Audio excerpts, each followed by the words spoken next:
الحقيقه الصور دي مش صور مول بيتسرق والناس بتاخد الحاجات وبتجري، الصور دي صور ناس بتشتري عادي زي ما احنا بنروح وبنشتري، بس الفرق انهم بيشتروا في البلاك فرايداي او الجمعه السوداء في امريكا، وقت العروض وكل حاجه بتبقى رخيصه، اللي احنا بنسميها عندنا في الوطن العربي يعني الجمعه البيضاء، وكل واحد بيخطف الاجهزه ويجري من التاني ويلحق ينفذ بالعرض. في الستينات تقريبا في امريكا وتحديدا في فيلادلفيا البوليس كان بيعاني في الجمعه التاليه للثانكس جيفنج، يعني الجمعه اللي بعد ثانكس جيفنج او عيد الشكر، وكان عندهم زحمه كتير قوي سواء بقى عربيات او بني ادمين، وده بيشكل لود كبير جدا على البوليس انه ينظم حركه المرور ويحل المشاكل والخناقات اللي بتحصل، وكل ده بسبب العروض اللي بتعملها المحلات على المنتجات بتاعتها، فده كان بيشكل زي يوم اسود على البوليس في المكان ده، فسموه الجمعه السوداء لانه كان يوم منيل ب60 نيله زحمه وقرف وخناقات. وبقدره قادر تتحول كلمه البلاك فرايداي من حاجه وحشه لحاجه جميله الناس كلها بتستناها،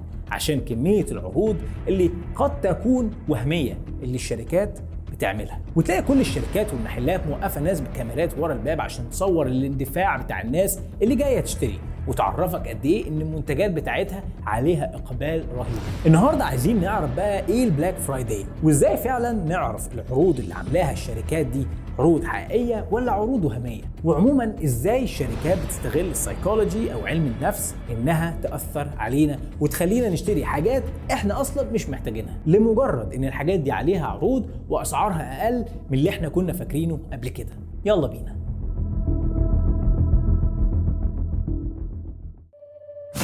سنة 2019 كان عدد الناس اللي اشترت اونلاين في البلاك فرايداي بيتجاوز ال 93 مليون بني ادم.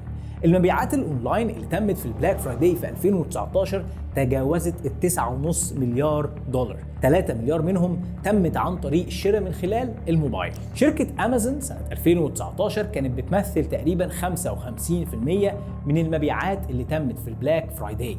الحقيقة نسبة الناس اللي بتنزل المحل نفسه وتشتري وتنقي انخفضت تقريبا بنسبة 7% سنة 2018 عن السنة اللي قبلها، ومتوقع طبعا العدد يقل سنة ورا الثانية، ونتيجة الكورونا طبعا العدد ده قل اكتر عشان الناس مش عايزة تزاحم وعايزة تشتري وهي قاعدة في البيت. وعلى عكس المتوقع متوسط المبلغ اللي بتصرفه الستات في الشراء اونلاين كان حوالي 610 دولار، في حين ان المتوسط اللي بيصرفه الراجل اونلاين في البلاك فرايداي كان حوالي 724 دولار. وده الحقيقه ممكن يكون ليه تفسير تاني، ان الست بتشتري بالكريدت كارد بتاع جوزها، وده معناه ان الناس بتشتري بشهرها في الوقت ده سواء محتاجه الحاجه او لا.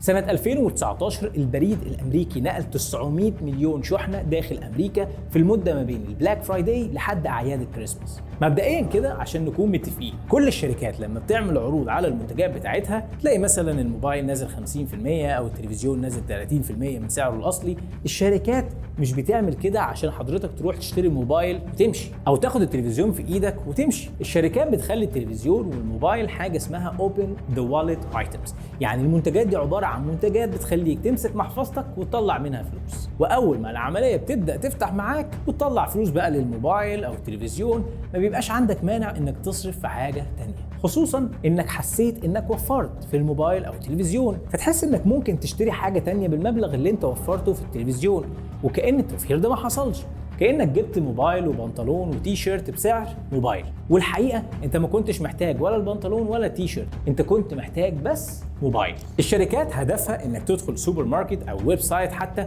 وتملى الكارت بتاعتك او عربيه التسوق على الاخر، وده اللي بيسموها التارجت افكت، انك تبقى داخل تشتري حاجه معينه من المحل او المول، ولنفترض مثلا تي شيرت او قميص، تدخل تلاقي عروض كتير قوي، فتجيب هدوم ليك وللعيله وعيله العيله، وتجيب هدوم حتى انت مش متاكد ان مقاساتها مظبوطه على الناس اللي انت جبتها لهم. واحب اقول لك معلومه مش كتير مننا يعرفها، انت ممكن تلاقي جهاز تلفزيون ماركه معروفه جدا ومش تقليد على فكره، وعليه عرض رهيب 40% او اكتر، بس قبل ما تشتريه احب اقول لك ان الشركات بتبقى عامله بعض المنتجات للبلاك فرايداي. يعني نفترض مثلا شركه تلفزيون بتنتج تلفزيونات على طول السنه، بتبقى عامله جزء من خط الانتاج بتاعها عشان ينزل في البلاك فرايداي، ودي اللي بيسموها الديريفاتيف موديلز او الموديلات المشتقه، يعني موديل كده معين مشتق من الموديلات اللي بينزلوها على طول. طب يا ترى يعني يفرق في ايه عن المنتج الاصلي او المنتج اللي بينزل على طول؟ الموديل المشتق ده بقى بيكون فيه خامات اقل، فممكن يكون بيوفر من خلاله تكلفه كتير على المصنع،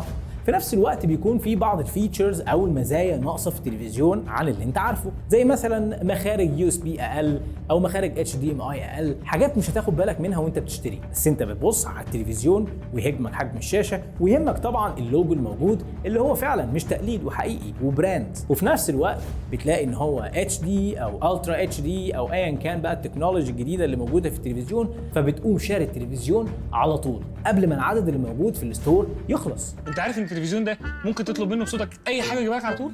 بس مش تبقى في الحمام مثلا وتقول له هات لي بشكير يجيبه لك، لا عروستنا اللي هتجيبه. مش بتلاحظ كتير قوي ان الويب سايت اللي انت بتشتري منه اي حاجه اونلاين يقول لك ان ناقص 3 بيسز اونلي، اخر 3 حتت بس من التلفزيون ده، يا تلحقهم يا ما تلحقهمش. وعلى فكره لو دخلت تاني بعد شويه هتلاقي برضو ناقص 3 حتت يعني. طب لو انت عايز تعرف فعلا التلفزيون ده من الديريفاتيف موديلز ولا هو فعلا موديل حقيقي موجود طول السنه، تعرف ازاي؟ تقدر تعمل سيرش على الموديل ده على الانترنت، لو لقيت ليه ريفيوز او تقييمات كتير على الانترنت، او لو لقيت ان الشركه بتتكلم عنه كتير في المنتجات بتاعتها، يبقى المنتج ده في الغالب منتج طبيعي. لو لقيت بقى معلومات قليله عنه على الانترنت، يبقى في الغالب هو ديريفاتيف موديل او موديل مشتق. بس مين هيدور لما يشوف تلفزيون 40% ديسكاونت وهو ماركه كبيره بدون ذكر اسماء، هيقعد يدور يعني على الموديل بتاعه ويشوف هو ديريفاتيف ولا مش ديريفاتيف؟ طبعا هيشتري على طول. المشكله ايه بقى في النوع ده من الاجهزه او الديريفاتيف موديل؟ ان الشركه ما انتجتش منه كميات ضخمه في خطوط الانتاج بتاعتها، فبيبقى معرض اكتر ان هو يحصل فيه اعطال اكتر، لان ما اتعملش عليه اختبارات كتير تسمح ان هم يعرفوا المشاكل ويبتدوا يحلوها، لان في بعض الاحيان بيستخدموا الكومبوننتس والماتيريال تكون ارخص من الطبيعي. طب تفتكر الشركات بتخدعنا؟ هل ده يعني يعتبر نصب او احتيال؟ الحقيقه لا، الشركات بتبرر ده انها بتقول you get what you pay for، يعني بالعربي كده على قد فلوسك. يعني ما تتخيلش ان انت هتاخد تلفزيون بتخفيض 40% وعايزه بنفس مواصفات التلفزيون الاصلي، انت كده عايزنا نخسر. تعال نشوف بقى ازاي الشركات ممكن تخدعنا بشكل قانوني جدا وتأثر علينا بقى بالألوان اللي بنشوفها، بالروائح اللي بنشمها، والمزيكا اللي بنسمعها. كم مرة لقيت إن منتج بطاطس مقلية كبر حجم الكيس بتاعه 25% وبنفس السعر؟ بطل.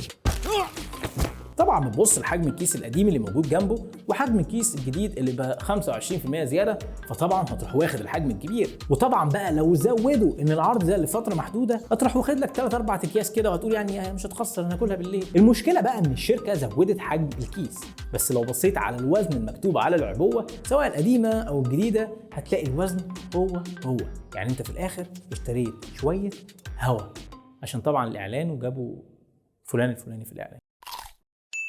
للناس بقى اللي بتحب تبص على مكونات اي منتج قبل ما تشتريه عشان تتاكد ان هو منتج صحي، تلاقي طبعا اي منتج من قدام مكتوب عليه بكرتونه كده فيتامينز ومعادن وكل الكلام الحلو اللي انت عايزه ده اللي يشجعك. تبص بقى في الجنب في كل المكونات اللي موجوده، هتلاقي ان المكونات الموجوده بتتحط بترتيب تركيزها من الاعلى للاقل. في الغالب بقى يا معلم هتلاقي المكونات اللي انت مبسوط بيها دي زي الفيتامينز والمعادن وغيره موجوده تحت خالص، يعني تركيزها اقل حاجه. ده نصب ده ولا مش عارف؟ فلوسهم حلال او فلوسنا احنا حرام، مش عارف.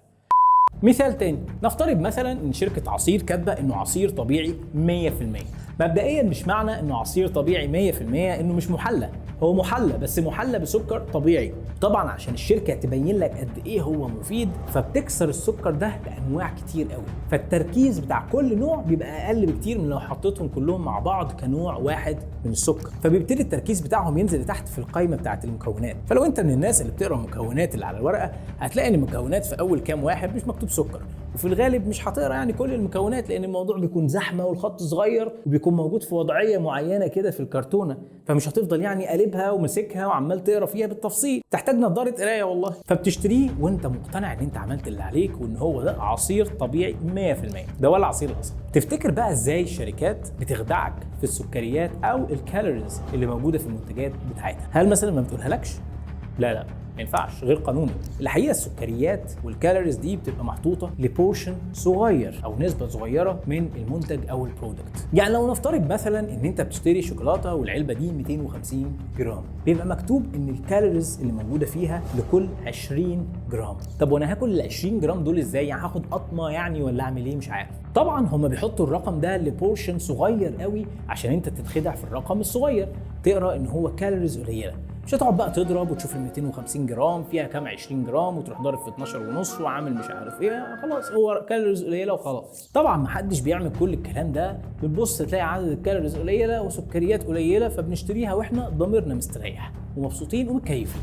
والحقيقه ارجع واقول لك هو ما خدعكش. واعتقد بقى في كلمه كده بتضايقنا، المحلي الصناعي. المحلي الصناعي او الارتفيشال سويتنر ده بيضايقنا كلنا، لان احنا عايزين ناكل اكل صحي ومفيد ونحافظ على صحتنا. الشركات مش هتكتب لك محلي صناعي، هتكتب لك سكرلوز. انا كواحد مستهلك اعرف السكرلوز ده منين يعني؟ بصراحه اغلبنا يعني وخصوصا الرجاله ما لهمش في الكلام ده. الحقيقه السكرلوز ده ما هو الا محلي صناعي برضه، يعني رحت ولا جيت انت بتشتري حاجه فيها محلي صناعي، ما تحاولش تهرب ولا تغير ايه من اصل الموضوع. الحقيقه مش بس كده، الحقيقه كمان الالوان بتفرق معانا. عملوا دراسه لقوا ان الناس بتبص لعلبه الشوكولاته الملفوفه في ورقه خضراء على انها صحيه اكتر من لو ملفوفه في ورقه حمراء، يعني اللون لوحده بيديك احساس انها صحيه. فطبعا نعرف ان مش صدفه ان حاجات كتير قوي بتتلف في ورقه اخضر وهي مش صحيه ولا حاجه، بس عشان تدينا الاحساس الهيلثي، عارف تتبسط كده بتتكيف. سالت نفسك بقى قبل كده ليه ازايز الميه والحاجه الساقعه والعصير بتبقى واخده الشكل ده؟ الحقيقه مش بس يعني عشان نعرف نمسكها بسهوله، اكيد يعني الموضوع نفسي بحت. الدراسات اثبتت ان المستهلكين لما بيبصوا على علبه بالشكل ده بيحسوا ان الليكويد او السائل اللي موجود جوه العلبه دي هو منتج صحي، سائل صحي او حاجه مفيده. لا ده كمان هتخلي شكلنا شكل العلبه دي بالظبط، يعني اما تشرب المنتج ده هيبقى شكلك عامل زي الازازه دي. نتيجه بقى بعض الاحصائيات بتقول ان الناس اللي بتشتري المنتجات اللي موجوده جوه الكرافت بيبر، اللي هو الورق اللي كنا بنشوفه في افلام زمان الابيض واسود ده اللي بيجيبوا فيه الفاكهه، الورق الكرتون اللي لونه بني ده، الناس لما بتشتري منتجات في الورق ده بتحس ان المنتج اللي جواه صحي، لدرجه ان بعض الاحصائيات اثبتت ان الناس بتحس ان الجانك فود، البرجر بقى والحاجات الجميله اللي احنا عارفينها دي، ممكن يكون موجود جوه ورق الكرافت بيكون صحي. انت متخيل؟ وكتير قوي بقى من الشركات تستخدم الخداع البصري عشان تزود من ارباحها من غير برضو ما تنصب عليك. يعني تلاقي علبه كبيره كده جامبو وعليها القيمه وفيها فتحه شفافه صغيره بتوريك شكل المنتج اللي جوه عشان يبقى فيه ثقه، بس للاسف الحتت اللي فوق اللي بتبقى متغطيه دي كلها بتبقى عباره عن ورق فاضي، زي بالظبط كده علب العصير وازاز الكاتشب. تلاقي الازازه طويله قوي في ورقه من فوق كده ملفوفه مرسوم عليها ايه بقى، فواكه فريش او عصير او طماطم لو هو كاتشب، والورقه دي في الغالب بتكون عريضه كده. هو الحقيقه مش الهدف منها بس دعايه او انه يعرفك الفليفر بتاعت المنتج، بس في الغالب قوي بيكون ورا الورقه دي هواء فاضيه، يعني انت بتشتري ازازه قد كده والحته اللي فوق دي كلها بتكون فاضيه وانت شاريها ومتخيل انها مليانه، او على الاقل قوي ما حطيتش في دماغك انها فاضيه. اكيد بقى حضرتك لاحظت ان عربيه السوبر ماركت عماله تكبر كل شويه، وتحس وانت ماشي بتزقها انك بتزق عربيه عطلانه مش كارت بعجل، والموضوع مش معمول عشان راحه سيادتك يعني عشان تحط الحاجه. الموضوع برضو بيلعب على النفسيه. في الغالب الناس بيبقى عندها احساس بالكسوف او الاحراج ان هي يبقى معاها كارت كبير قوي تحط فيها منتج او اتنين، يعني تخاف من نظرات الناس، تحس انها اقل منهم حتى لو الموضوع ده ما صرحوش بيه، بس في الغالب الموضوع بيأثر على الناس وبيحسسوا ان الناس كلها شاريه ومعاها فلوس وبتشتري كل حاجه وبتملى العربيات بتاعتها، وانا اللي غلبان وشاري حاجتين ثلاثه وحاططهم في العربيه الكبيره دي. فعلى الاقل قوي ايه يعني املى نص العربيه والحاجات مش هتخسر. وممكن وانت بتملى نص العربيه تلاقي منتج تاني وثالث، فتلاقي نفسك مليت اغلب العربيه وانت ما كنتش مخطط اصلا انك تعمل كده. وده اللي بيتسمى البير بريشر، انك بيبقى عليك ضغط نفسي من اللي حواليك وان حد يسبقك او يحس انه احسن منك. وده في كل حاجه على فكره في الحياه، موضوع نفسي ما ينفعش ننكره وبالتجارب اثبتوه. عشان كده في ناس لما بتروح تشتري منتج او اتنين ما بتاخدش معاها بقى ولا عربيه ولا حتى باسكت، بتبقى داخله ايديها فاضيه، تاخد الحاجتين دول في ايديها وتشتريها وتخرج. ده مش معناه ان هم ناس بخيله ولا حاجه، هو داخل يشتري الحاجتين دول بس ومش عايز يضحك عليه ويشتري حاجات اكتر.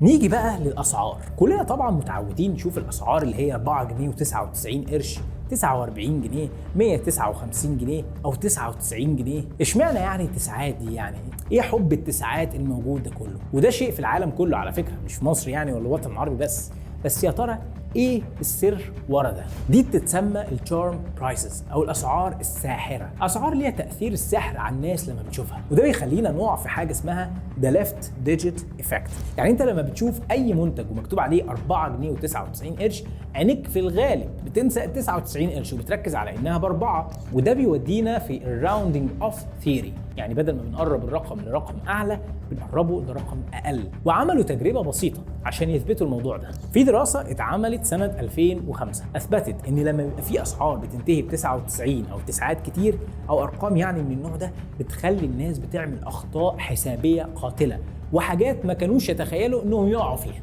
واثبتوا ده انهم جابوا متطوعين وادوا لكل واحد منهم $73 وطلبوا منهم يقولوا لهم من وسط المنتجات اللي قدامهم دي هيقدروا يشتروا حاجات قد ايه، وقسموا الناس مجموعتين، مجموعه عندها اسعار كلها ارقام صحيحه، يعني الحاجه ب 10 جنيه ب 20 جنيه ب 30 جنيه وهكذا، ومجموعه تانية كلها اسعار بتنتهي بتسعات زي ما شفنا، 3 جنيه 99 قرش، 4 99 وهكذا. الدراسه اثبتت ان الناس اللي عندها اسعار بتنتهي بتسعات دي حست انها تشتري حاجات اكتر بنفس المبلغ اللي معاها، في حين ان الناس اللي عندها ارقام صحيحه حددت بسهوله هي هتشتري منتجات قد ايه بال $73 اللي معاهم. يعني الناس اللي كان معاهم $73 وعندهم ارقام فيها تسعات كتير اشتروا حاجات هي في الحقيقه اكتر من ال $73 اللي معاهم، يعني اساءوا تقدير الفلوس اللي معاهم. مش بس كده، الاسعار دي بتدي حاجه اسمها The Bargain Signaling Theory، تحسسنا ان الموضوع بقى فيه فصال، ان بالفعل المطعم او المحل اللي عارض السلعه دي وصل للسعر اللي هو خلاص يعني بعديه هيبقى بيخسر. يعني ليه محل يبقى عارض قميص ب 149 جنيه؟ اشمعنى يعني 149 جنيه؟ حتى لو احنا عارفين ان هو كسبان فيه، بس بنحس ان هو وصل للرقم المينيمم، اقل سعر يقدر يحقق بيه مكسب. فمن جوانا بنبقى مستريحين وحاسين ان فعلا في شويه فصال كده حصلوا في سعر المنتج، لان هو دلوقتي تصفيات مثلا وعايز يخلص من المنتج ده ويجيب جديد. في دراسه اتعملت سنه 2003 اثبتت انك ممكن تزود الطلب على سلعه معينه عن طريق انك تزود سعرها. وانا مش قصدي هنا على برستيجيوس برودكتس او المنتجات اللي لما بيزيد سعرها ناس معينه بتحب تشتريها، انا بتكلم على المنتجات العاديه جدا. وطبقوا التجربه دي على فستان. الفستان في الاول كان معروض ب $34، زودوا السعر شويه خلوا السعر $39، لقوا فعلا ان الطلب على الفستان بدا يزيد، لان نفسيه الناس بدات تشوف ان $39 ده اقل من ال $40، فتعتبر فرصه كويسه ويا ريت يلحقوا يخطفوا الفستان ده قبل ما يدخل بقى في الاربعينات. وفعلا ده اللي حصل، زودوا سعر الفستان خلوه ب $44. الحقيقه الطلب على الفستان ما زادش ولا حاجه، يعني الناس مش بتجري عشان تدفع فلوس اكتر، انما فعلا تاثير 39 ده كرقم كان ليه تاثير اكبر بكتير على الناس من لما سعره بقى ب $44. ده غير بقى حركه ثانيه بتعملها معانا السوبر ماركتس، تبقى مخليه المنتجات اللي ليها اسعار اعلى او اللي هامش الربح بتاعها اعلى موجود في مستوى نظرك وانت ماشي، في حين ان المنتجات اللي هامش ربحها اقل تبقى موجوده تحت، لان مش من الطبيعي انك هتمشي تزحف يعني عشان تدور على المنتجات اللي هتشتريها، الا لو انت جاي تدور على حاجه معينه، وهم يعرفوا امتى يطلعوا المنتج اللي تحت يحطوه فوق وامتى ينزلوا اللي تحت